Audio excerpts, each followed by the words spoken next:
তাদের নেতাকে আর পাগলা একটা রাহুল গান্ধী। বাকি ছিল 4 কোটি লোককে ঘর দিয়েছেন, ভগবান রামকেও ঘর বানিয়েছেন।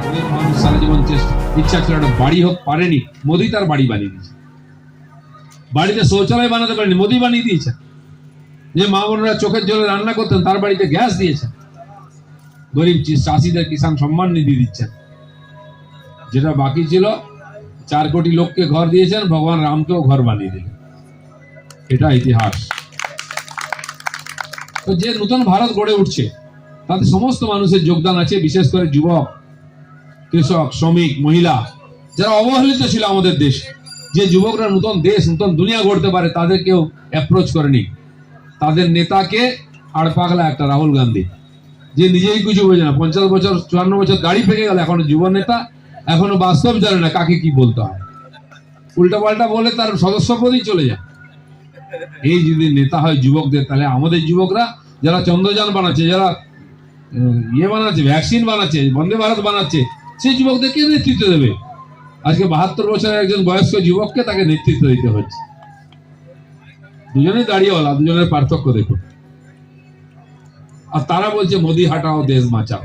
আরে নিজেকে আগে বাঁচাও, তার মোদিকে হাঁটাবে। দেশ যে নেতৃত্বের খোঁজ করছে, সে নেতাকে পেয়ে গেছে, যার চরিত্রে দেশের সংস্কৃতি, পরম্পরা, সংস্কার আছে, যার পা মাটিতে আছে, মাথাটা আকাশে আছে, যে ভারতকে বিশ্বগুরু করতে পারে। ভারতের আজকে গর্বিত 140 কোটি মানুষ। একসময় এই বিরাট জনসংখ্যা আমাদের কাছে একটা বোঝা ছিল। আজ এই জনসংখ্যাটা আমাদের কাছে সম্পদ। তারাই ভারতকে পাল্টে দিচ্ছে। বিশ্বের যেখানে গেছে ভারতীয়রা তার সম্মান পেয়েছে। আজ প্রায় 64 না 68টা কোম্পানিতে বড় বড় ভারতীয়রা হচ্ছেন সিইও। সুন্দর পিচাইয়ের মতো লোক আমাদের আইআইটিতে পড়ে গেছেন। অনেকে তো সাধারণ কলেজ, ইউনিভার্সিটিতে, ইঞ্জিনিয়ারিং কলেজ থেকে পড়েছেন, বিশ্বের বড় কোম্পানিকে নেতৃত্ব দিচ্ছেন। নতুন নতুন কোম্পানি তৈরি করে ফেলছেন, দুনিয়ার বড় বড় কোম্পানি কিনে ফেলছেন। লক্ষ্মী মিত্তল এই কলকাতা থেকে বিকম পাস করেছে, আজ বিশ্বের বড় বড় লোহার কারখানা কিনে নিচ্ছে হাজার হাজার কোটি টাকা দিয়ে। এরকম মানুষ আমাদের সাধারণ পরিবার থেকে এসেছে। ইসরোতে যে বিজ্ঞানীরা কাজ করছেন, যারা চন্দ্রযান তৈরি করলেন, পাঠালেন কয়েকশো, তারা কোথা থেকে গেছে? উত্তর চব্বিশ পরগনা, দক্ষিণ চব্বিশ পরগনা, বীরভূম, এখানকার ছেলেরা আছে। সাধারণ বাংলা স্কুলে পড়েছে, ইংলিশ মিডিয়ামে পড়ার সুযোগ পায়নি, সাধারণ বাড়ির ছেলে।